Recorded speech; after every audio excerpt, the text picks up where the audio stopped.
제가 늘 악플은 무조건 쓰지 마라고 하는 이유는 뭐냐면, 예를 들어서 이런 거 있잖아요. 예를 들어 어떤 연예인이 정말 도덕적으로 지탄받을 행동을 했어요. 누가 봐도 잘못한 행동이야.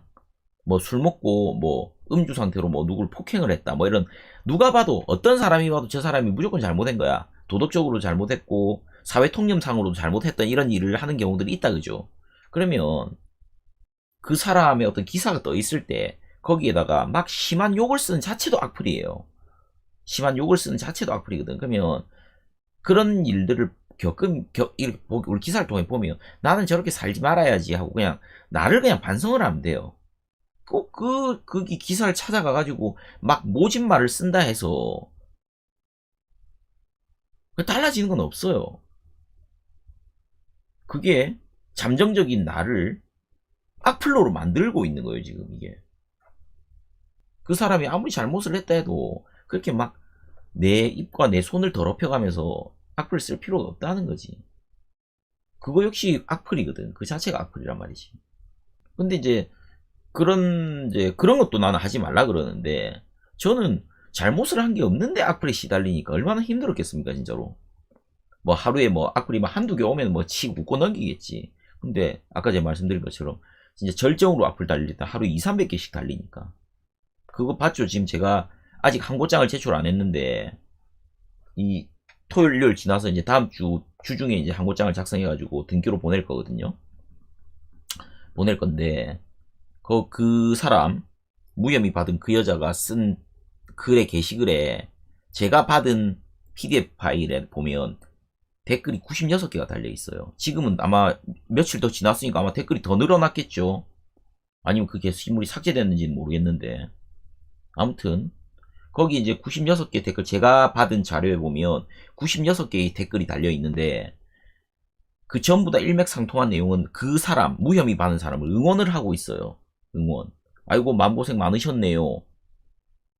그런 거예요. 물론 그 사람을 응원할 수도 있어요. 그 사람들 입장에서는. 근데 제가 볼 때는 이 사건의 내막을 정확히 모르고 저 사람이 힘들었을 거다라고 이제 그분들은 이제 판단을 하고 응원하는 거예요. 뭐 좋아요. 그것도 기분 나쁘지만 뭐 그건 어쩔 수가 없어요. 근데 거기에도 96개의 댓글 중에서도 나를 비하하는, 나를 조롱하는 댓글들도 꽤 있었어요. 그런 것들이 그 사람의 글 하나로 인해서 또 2차 피해, 3차 피해를 자꾸 주는 거야, 나한테. 그 사람이 그런 장문의 글을 쓰면서 그 사람은 그 공간 안에서 뭔가 이렇게 어떤 카타르시스를 느끼고 희열을 느끼고 있겠지만, 그 사람이 그런 글을 씀으로써 또 다른 악플러들을 또 양상시키는 거야. 그럼 나는 그 글로 2차 피해를 보고 그 댓글로 인해서 3차 피해를 보는 거지. 그래서 제보, 저는 한 번도 본 적 없는 닉네임을 쓰시는 분이요, 저한테 어떤 영상에다가 자기 신분을 밝히면서 블리스가 너무 힘들어 할 것 같아서 이거를 자료를 보내드려야 되나 말아야 되나 대해서 고민 되게 많이 했다, 그러면서. 그런데 자기가 PDF를 다 간직을 갖고 있다. 근데 전달을 해줄 수 있는 방법이 없어서 참 그게 안타깝다, 이런 댓글을 달아놨더라고. 그래서 제가 그 사람한테 이제 메일을, 주소를 주면서 좀 보내달라고 했지. 그래서 읽어보니까 그분이 딱 혐의 없음 받은 사람의 글을 딱 이렇게 스크린샷을 찍어가지고, 그 다음에 그 밑에 댓글들을 모조리 스크린샷을 찍어서 내한테 보내줬더라고. 그러면서 그 메일이 뭐를 적혀있냐면, 또 괜히 제가 이 글을 보낼 때 댓글까지 같이 보내면 또 기분이 더 나빠질까봐 댓글까지 보내야 되나 말아야 되나를 고민을 되게 많이 했다라는 메일에 편지가 적혀 있어요. 그런데 자기가 생각했을 때는 이 모든 자료를 다 넘겨드리는 게 나한테 도움이 더 될 것 같다라는 판단이 서서 모든 자료를 보내드립니다라고 그 편지를 써놨거든, 그분이. 되게 고마운 분이지. 그래서 저도 이제 그분한테 답장을 써드렸어요. 너무 고맙다고. 그렇지. 그 사람이 잘못했다고 생각하는 댓글 안 달죠. 그래, 맞지. 당연하지. 그래서 내가 저때 그런 영상 올렸죠. 원조 카페도 정말 좋은 사람들 많고 공식 카페도 좋은 사람들 정말 많아요. 그래서 내가 여기 원조 카페와 공식 카페는 적이 아니다라고 얘기를 하는 거예요. 제가 그거 읽어드릴까요? 메일을 제가 읽어드릴게요. 지금 이분은 혹시 내 영상을 보고 계실지도 몰라요. 정말 고마운 분인데요.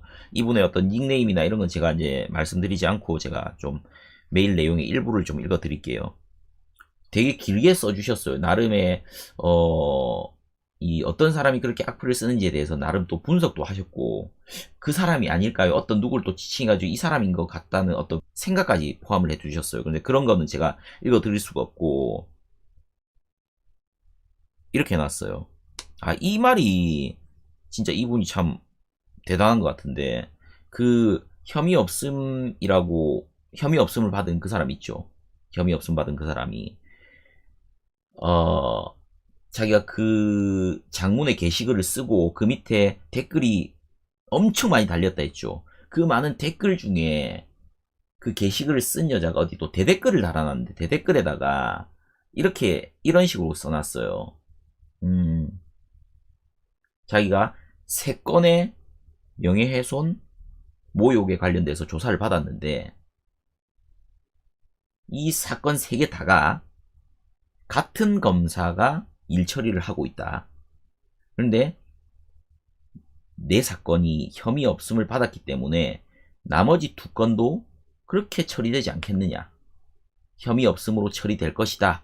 라고 댓글을 써놨어. 그게 또 뭐예요? 성급한 일반화에 오르잖아. 3개 중에 1개가 무혐의를 받았으니까 나머지 2개도 무혐의를 받을 것이다. 라고 성급하게 일반화를 하고 있는 거지. 그렇잖아.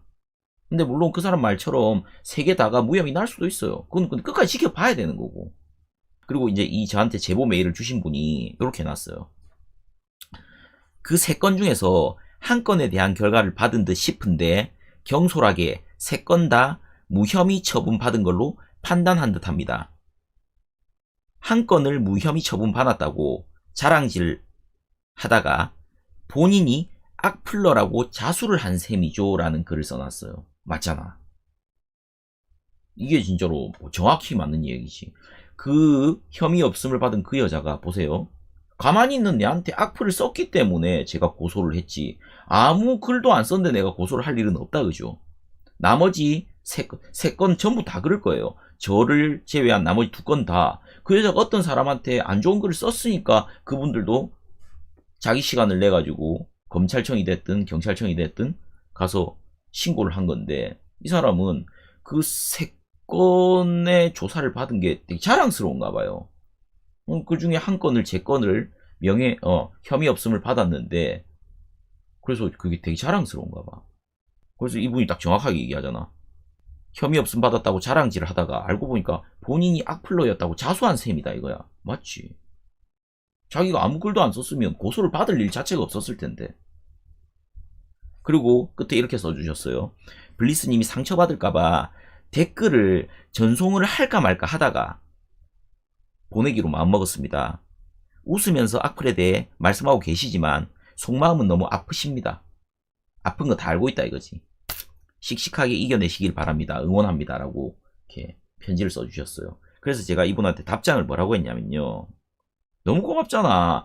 자기 삶도 바쁘실 텐데 시간을 내가지고 PDF까지 떠서 캡처까지 해가지고 줄까지 그어가지고 보내주셨더라고.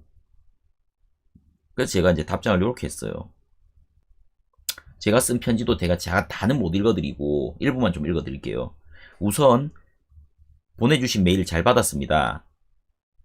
님께서 메일을 보내주시던 날 제 개인적인 팬께서도 님과 같은 자료를 보내주셨습니다. 상당히 귀찮은 일이셨을 텐데 우선 고개 숙여 감사 인사를 전합니다. 고맙습니다. 그리고 뒤에 제가 어떤 글을 좀 써뒀고요. 그리고 저나 호중이나 대중들의 관심 덕분에 계속 이 일을 할 수 있다는 걸 잘 알기에 늘 팬들에게 고마운 마음과 미안한 마음을 동시에 가지고 있습니다.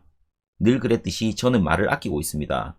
그것이 먼 훗날 우리 형들과 저와 호중이가 함께 다시 웃을 수 있는 유일한 방법이라 믿기 때문입니다. 어떤 마음으로 저에게 이런 메일까지 보내주신지 잘 알고 있습니다. 다시 한번 고맙습니다. 우리 형들, 호중이, 그리고 저 건강한 방법으로 응원해주세요. 라고 제가 답 메일을 보내드렸어요. 되게 고마운 분이죠. 그래서 지금 저희 아버지가 엄청 뭐랄까요, 이렇게 하루에 주무시는 시간 빼고는 늘 책과 함께 하시는 분이거든요. 뭐 완전 학자 스타일이신데, 학자지 학자.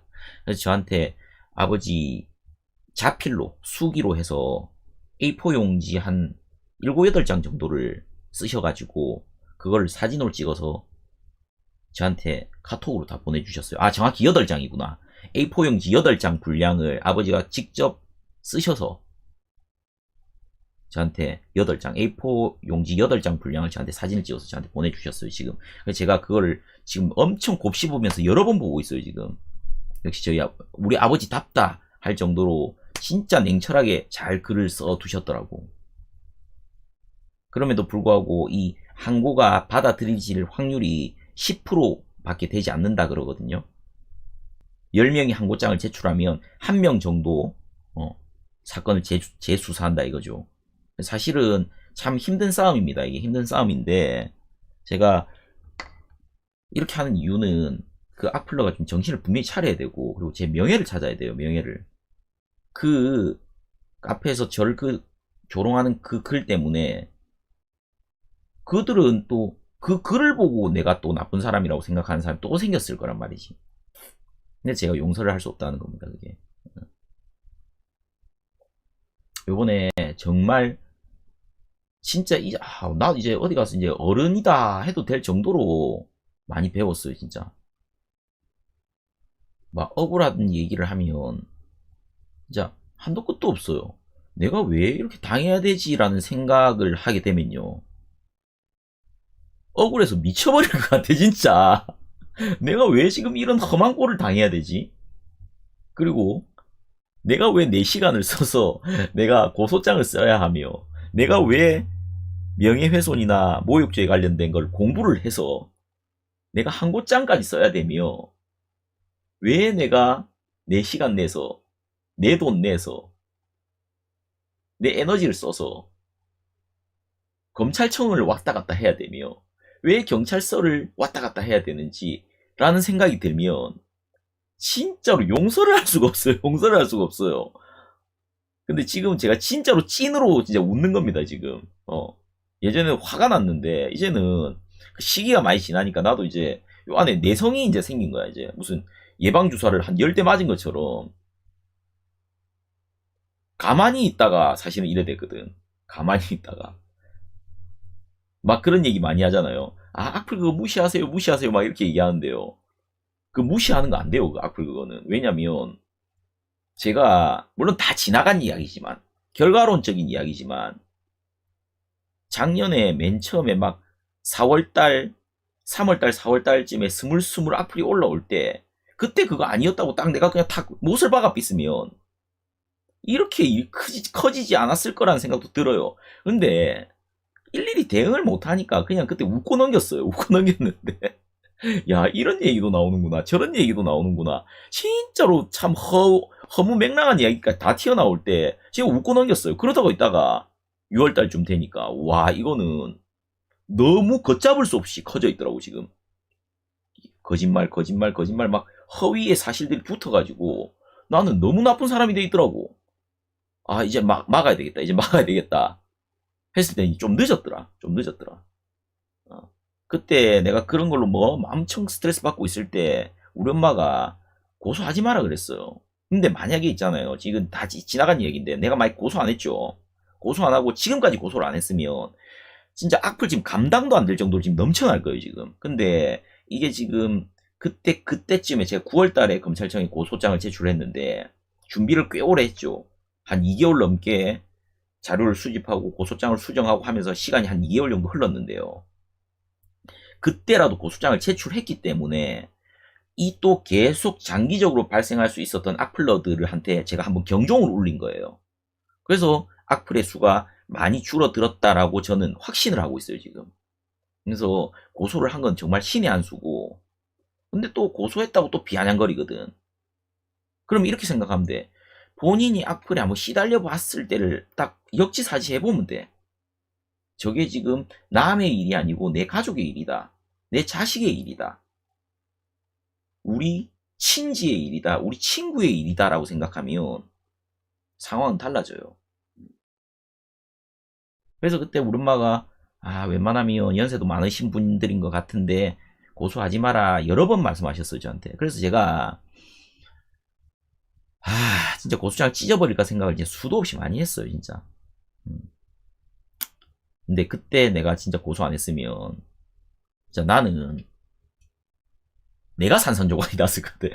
내가 산산조각이 나가지고 그때라도 좀 늦었지만 한 발 늦었지만 아니 한 발이 아니고 몇 발 늦었지만 그때 고소한 건 정말 잘했다고 저는 생각해요.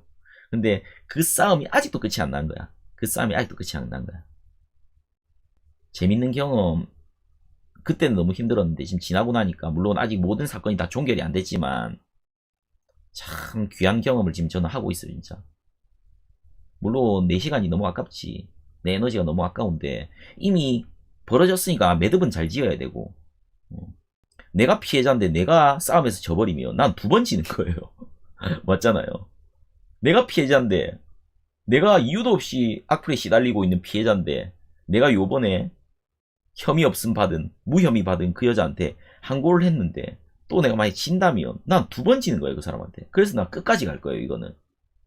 내가 그 사람을 잡는다 해서 내한테 어떤 금전적인 어떤 혜택이 온다거나 이득이 오는 건 없습니다. 그 사람은 내가 볼 때는 합의할 의사가 없는 사람이에요. 그래서 나한테는 어떤 금전적인 어떤 이런 건 없어요. 다만 저 사람 잡아야 되겠어요 나는. 잡아서 진짜로 좀 이웃치게 만들어주고 싶은 거 하나밖에 없어요. 그리고 내 명예를 찾아야 되겠고. 지금 진짜 이렇게 웃으면서 얘기합니다. 웃으면서 얘기하는데 그래서 결론은 그겁니다. 부디 우리 방에 계신 분들은 어디에도 악플 쓰지 말아 주십시오. 그거는 제가 작년부터 했던 이야기고 내한테도 악플 쓰지 말고 진주 형들한테도 쓰지 말고 호중이한테도 악플 쓰지 말고 그냥 제가 예전에 기억나시죠? 이 사건이 어떻게든 분명히 마무리가 되어 있기 때문에 어떻게 마무리되는지 지켜만 보시면 됩니다. 그냥 그 악플을 쓰는 게 나한테도 아무런 도움이 안 되고 진주 형들한테도 아무런 도움이 안 되고 호중이한테도 아무런 도움이 안 됩니다. 인생 수업 맞아요. 인생 수업료 진짜 무지하게 내고 있습니다 지금 무지하게.